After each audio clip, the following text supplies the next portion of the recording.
Welcome back to Monday Musings, a casual conversation about culture and theology. I'm Justin Ely. And I'm Daniel Chen. We're just a couple guys talking about some stuff. The stuff that we're talking about today, we are calling hypotheticals. Yeah, so I'm actually really excited about this. I don't know exactly how you feel about it right now. I'm not as excited as you, but I see the potential. Yeah, okay, so we're going to try something new, and we'd love to hear your feedback from it. So one of the things that I've really enjoyed talking to some of my friends about is we'll throw out hypothetical questions about life. Yeah. And then talk about, sometimes debate, sometimes we agree. Yeah, what about this or that? And I thought, man, it could be really helpful as the technology increases, as the culture shifts, as things start to change.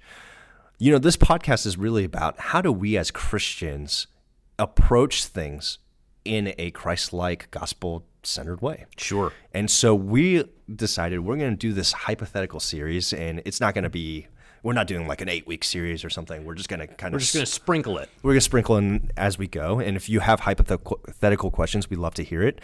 But we're going to talk about, we're going to throw out some funny hypotheticals to you today, but have actually been asked. Yeah. And we're going to discuss how do we answer these questions through a Christ-centered lens. And maybe you agree, maybe you don't disagree, or maybe this starts great conversation with you and your friends. Yeah, maybe it does. So before you begin the podcast, get your popcorn and go watch Star Wars Attack of the Clones and iRobot. Yes. Because we're talking kind of robots and cloning today. Yeah. So this will be interesting. But before we do that, we have to begin with the Listener of the Month. Now, you may remember last month, we gave the Listener of the Month status to two people, Zach Bennett and Kyle Slay. And we mentioned that Kyle was the brother of one of our deacons here. But shame on us.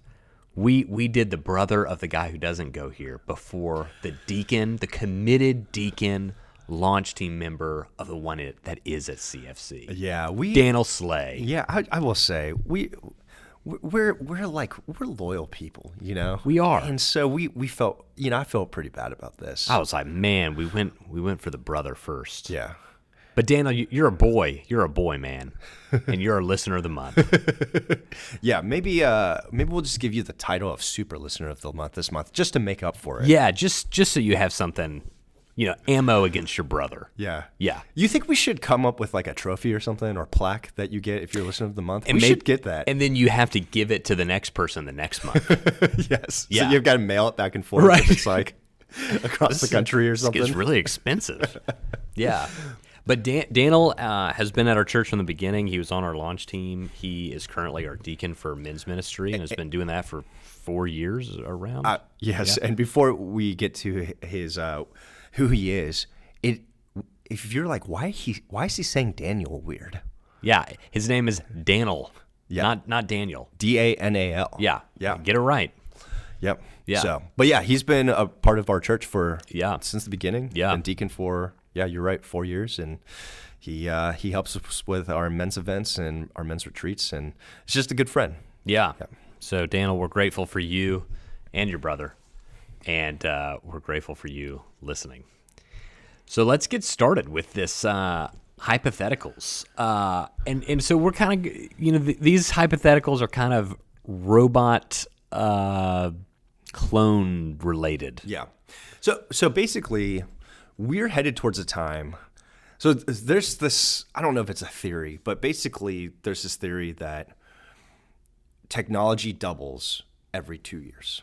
Dang. Right? And so basically, for most of history, you're on this like, if you take I believe it's like a logarithmic, or I mean at least an exponential curve, mm-hmm. but you're on kind of like the straight line upward for most of history, and I think we're on like the precipice of the actual exponential part. Where, interesting. I mean, think about like where technology has come even in the past 10 years. Sure.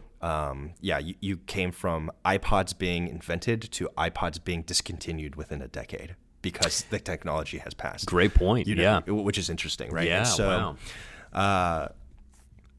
So basically, you have this technology that seems really out there, but really like is possible. What was even that? within our lifetimes? Yeah. What was that Disney movie when we were growing up, like Smart House or Yeah, something? Smart House. Yeah. Yeah, I mean, that it's kind of already happened. Yeah, it when you exists think now. about it. Yeah. And when we were growing up, that was like, no some way. future or whatever, you know? Yeah. So yeah, Even VR was something Yeah. as a kid that, like, I dreamed, like me and my friends would dream Right. up, like, yeah, if we could put these goggles on and stuff, And like, that's, like, this literally is like an actual happening. thing. Yeah. So our first hypothetical today is: would you baptize a cyborg? So we're talking half human, half machine. Yes. And this is a question that was thrown out by a seminary professor, right? You said? Yeah, I heard, I don't know if this is true, but I heard in one ethics class that was like the final exam, like this question. Would you baptize a cyborg? Yeah. What would you say? I mean, I guess it depends. Like, are we talking like Darth Vader? Like, is Darth Vader a cyborg? He would be considered a cyborg. So yes, I would say Darth Vader, once Anakin Skywalker, before Darth Vader hunted down and killed the Jedi, Right. is a human, and he's assisted by machine, robot-like features. But at his like core, he's a human being. He's a human being assisted by robot-type functions. And so, if he came to faith, I would baptize Darth Vader. Yeah. Yeah, it would be interesting. I'd love to hear the seminary professor, like, what his actual specific question is. Yeah. So just to give you, like, some context, like, in, like, the DC universe, there's a character named Cyborg, and, like, he basically, gets in some accident where, like, one of his arms, like, half his head, basically, like, half his body was, like, blown away by some accident, and they like recreated him by like filling in the gaps with machines. And so, like, half his face is like a machine, like half his, like, one of his arms is completely a machine, like half his organs are machines. Is that yeah, he was in, was that the Justice League? He was in the Justice League movie, right? Yeah. Okay. Yeah, so Cyborg. But he started as as a human. Yeah. And so he's assisted by machinery. Right. But he is, and we're going to kind of get to, at the end of the day, a lot of this boils down to the Imago Dei, image of God. Right. He's made in the image of God. So, yeah. So this one, so we have two questions today. This is question one. Question two, I think, is much, much harder of a question. Yeah. Question one is, to me, a much more clear-cut answer. If this person started as a human being, Yeah. and then just had accidents or whatever, in Anakin Skywalker's case, if he just didn't have the high ground, which mattered for some reason if you have the Force. Did you know? Okay, we're going to go off on a tangent here on the high ground. Okay, so in episode 3 on Mustafar, the lava planet, Obi-Wan is battling with Anakin, and he gets up and he says, "Anakin, I have the high ground." He says, "Don't try it." And Anakin jumps up, dude chops off his legs and his arms, and doesn't end well. In episode 6, Return of the Jedi, Luke is battling Darth Vader, and he gets to it's inside the Death Star and the Emperor's throne room. He gets to the top of up on a bridge, and Darth Vader goes, "Obi-Wan has taught you well." Huh. And the wonder is he saying you got the high ground? Interesting. So there you go, Star Wars nerds, little throw it your way. Interesting. So yeah. So I would say yes. If you, I would say with your answer, if you started as a human, had an accident, became half robot because it's just what's keeping you alive, then yes, I would baptize you. You're I would baptize you as long as faith, yeah, if you come to faith, because you are an image bearer. You're a, Because really, even if you have like a heart issue and you have one of those, what is it, like a AFib, Yes. you go into, Yep. you have a thing implanted into your heart. Right. I mean, you're also being assisted by robotics to I mean, that's the low end of it. Right. But I would say if they created like a robot and then like used human DNA to like grow skin or something, I would say no. I would not baptize you because the core of what that is a robot. Right. You just added human DNA. It's funny. Once again, that's why it's hypothetical. It's like, where do you start? But yes, so if you start as a human, like just because you have 4 robot arms or whatever, or like a robot, like stomach or I don't know, or whatever, doesn't make you not a human. Like you are still an image bearer. Right. But if you start as a robot and then they just like,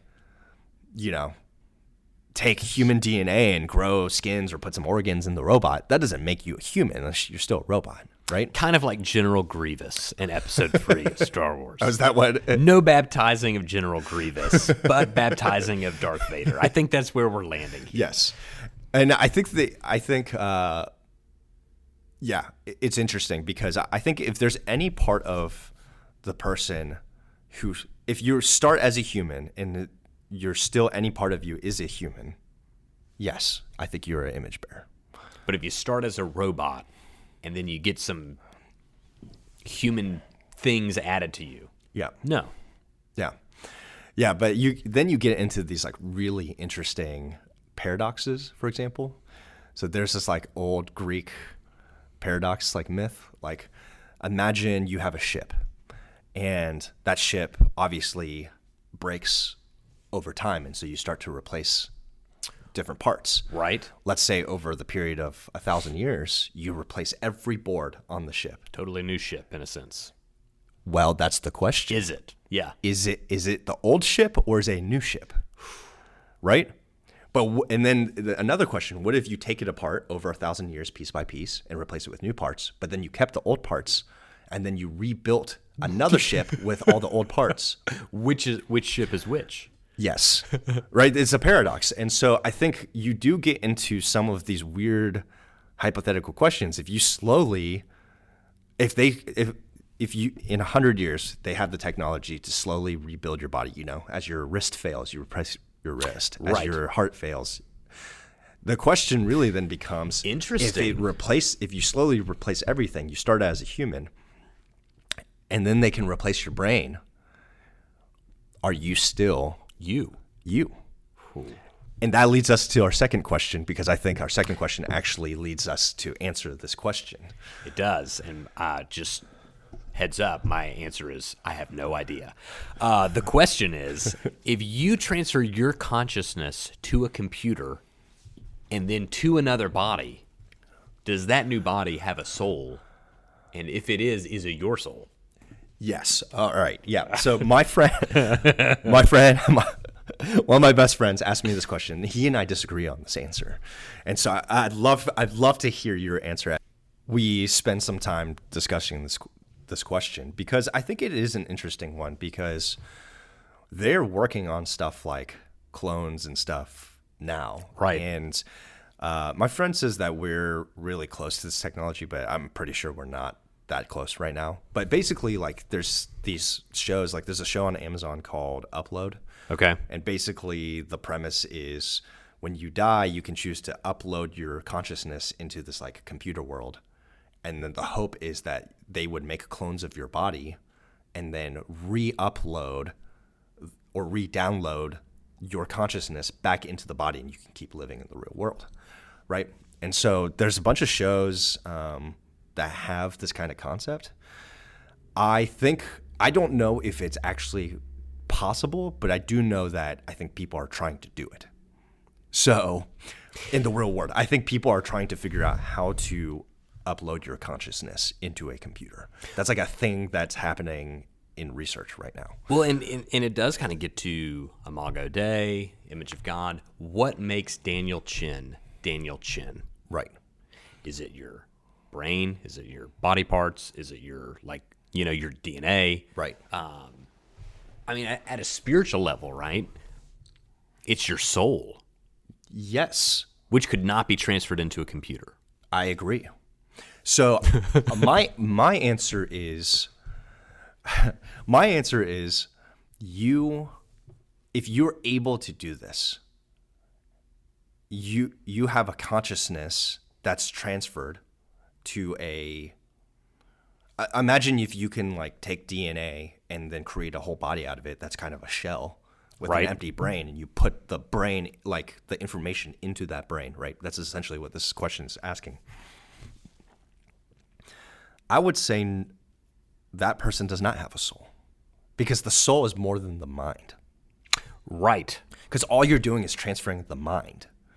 But I think there's, as you talk about, even like biblically, right? Like you love the Lord with all your heart, mind, and soul, right?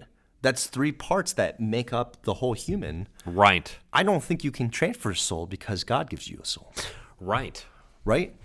So then we got someone walking around that looks like Daniel, talks like Daniel, thinks like Daniel, feels like Daniel, but it's not Daniel. See, so my friend would argue that that is me. Right. Because your identity is tied to your mind. But I would say that it's not. Would you say that thing, person, has a soul? No, I would say it does not have a soul. The soul is not transferred. I see the moment that you die, like, because, I mean, think about it. You transfer the mind over, and then you don't meet the Lord in heaven. Right. Like if I die, but my mind is transferred, the information in my brain is transferred to a computer. But then, you have to ask the question. Let's say my brain is transferred to, if that is true, right? Let's take, we're going to incept the hypothetical with another hypothetical. We're going several layers deep. Let's say if you have, let's say you are arguing you do have a soul, right? If the new thing. Ever. Okay. You transfer your mind over the computer, but the computer gets one piece of data wrong as it transfers into the new host or whatever. Does that mean you're a new person then? It's not the same person, technically. Right. Then is that a new soul? So my answer would be no. There is no soul. Humans can't create souls. I agree. Yeah. So we could do a lot of things. But it's funny because there's no verse that says humans can't create souls. Well, and so then what do you have walking around? Right. What is that? That person. What is that thing? So, okay. Because my friend said, if that happens and has no soul, can't this thing just go around and do whatever they want and sin and do whatever? Right. And I would say kind of. Because at that point, it's almost like any other animal. It's like an animal. Right? It just it talks like me or you. We're getting into dark territory right? here. And what if that person or thing, I don't even know what to call it, object, goes to your church? Right. Do you baptize that person? Do you baptize that person? Do they have what would you do? Oh. I mean, how far away from this do you think this is? Are we anywhere remotely into this is possible? Not right now. But 100 years from now, who knows? But like if technology is really doubling every 2 years, I mean, think about that. Think about exponentially. You compound the amount of technology we have, the factor of 50, right? Right, over 100 years, it doubles every 2 years, right? Right. That's 2 to the 50 times technology. Yeah. Why not? That's a number that's so out there. That's compounded technology. It's technology we can't even imagine. I mean, just imagine in 100 years with Elon Musk at the helm, what Twitter will look like. You mean Twitter Mars? Yeah, you have Twitter Earth and Twitter Mars, you know? Can I get a blue check mark on Twitter Mars for free? So I would say, you know what I really believe? No matter what humans do, no matter what humans do and what humans want, how much humans want to be God, they can never create perfectly what God has created.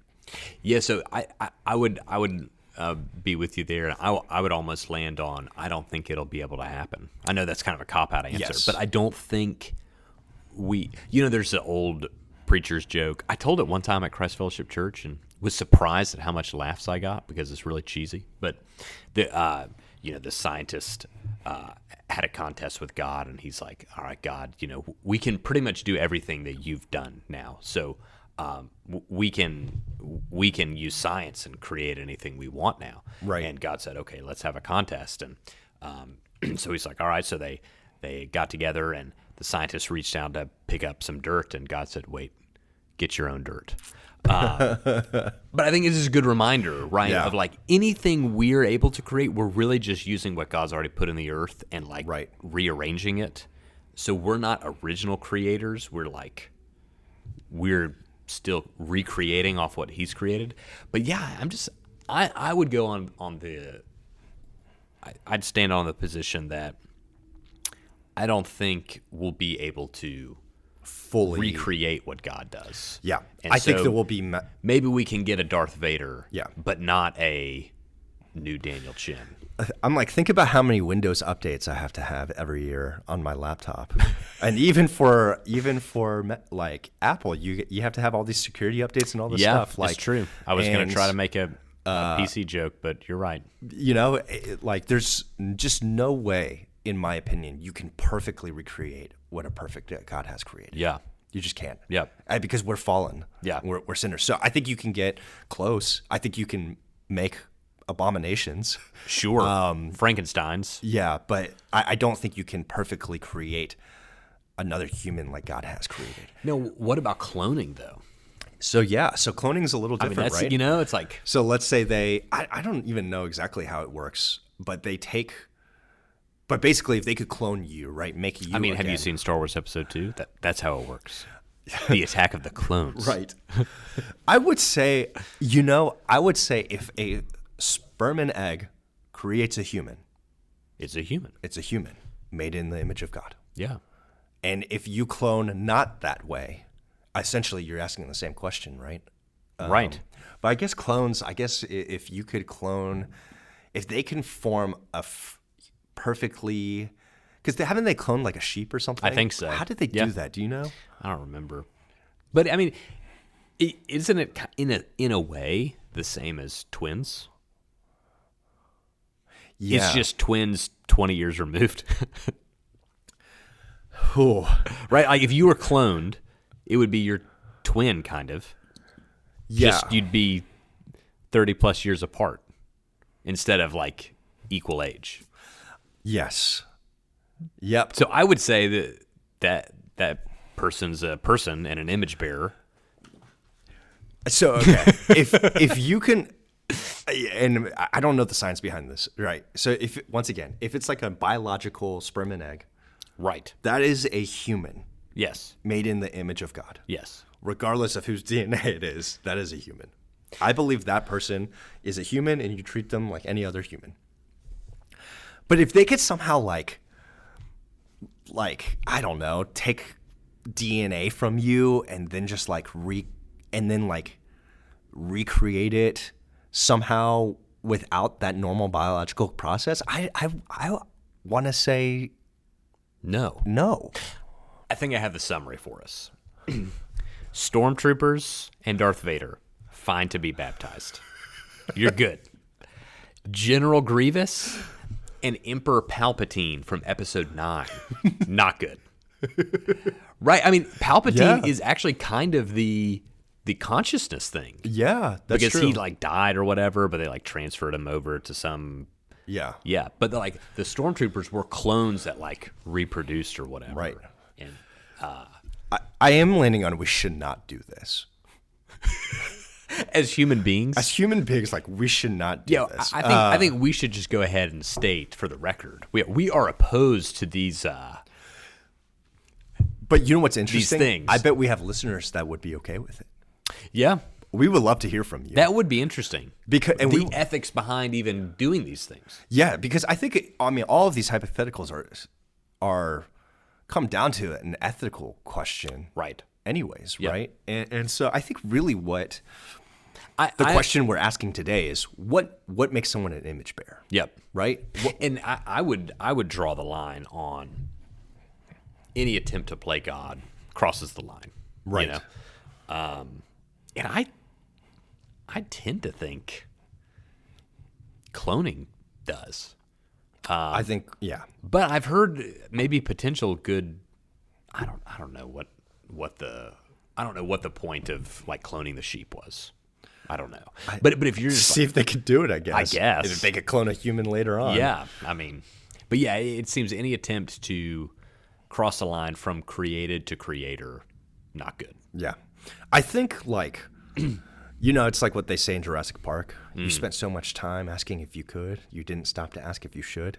Very deep words. Yes. And I just think we shouldn't mess with this stuff. This stuff, like, I know people with science and stuff will be like, you just want to halt progress and stuff. I'm just saying, every time think about the Tower of Babel. Anytime anyone pretends to be God in history, it does not turn out well for you or all of society. Yeah. It's just a bad idea. I'm just saying, let's look at episode 9. Emperor Palpatine. That was a bad idea, okay, for the whole Star Wars franchise to do what they did. And it would be a bad idea for humanity to try to do that. Yeah. I think playing God always turns out poorly. Yeah. For everyone. Yeah. And I think, to summarize our conclusion, I think a soul is given to us by God. Mm-hmm. Not by a machine. Yep. Not by other humans. And so you can't transfer a soul. Yeah. Because I think whatever happens. It is a non-transferable item. When I die in this body, my soul will leave it and be with God. Yep. And so I think you can transfer a consciousness in husk or whatever if that's possible, but I don't think they have a soul. And can't that person just do anything? I would say, well, let's not do this. Let's not get there. But if we do get there, I guess like our now you know grandkids what will to have do. to deal with this question if it's possible later down the road. Man, our cyborg great-grandchildren can listen to this podcast and know what they should do. Yes. Destroy the clones. That's what you should do. If you're listening to us now, there's still time. This was interesting. This was. And I'll say this too. I know many of our listeners are women, and I don't know if this is like a super interesting hypothetical. I know like all the guys I've asked are super interesting. Our wives, when we've had this conversation, like don't care about this at all. And so I want to say if you, whether you're man or woman, but we want to hear your hypotheticals. Yes. We want to hear your hypotheticals, and if you can, I'd love for you to give your answer too, and we'll read it on here, and then we'll have a discussion about it too. Yeah, we'd love it. So yeah, we're gonna revisit. I mean, we'll sprinkle these hypothetical podcasts into random stuff. But yeah, we'd love to hear from you. Very interesting. Thanks for joining us for our first hypothetical podcast. We'll talk to you again next week.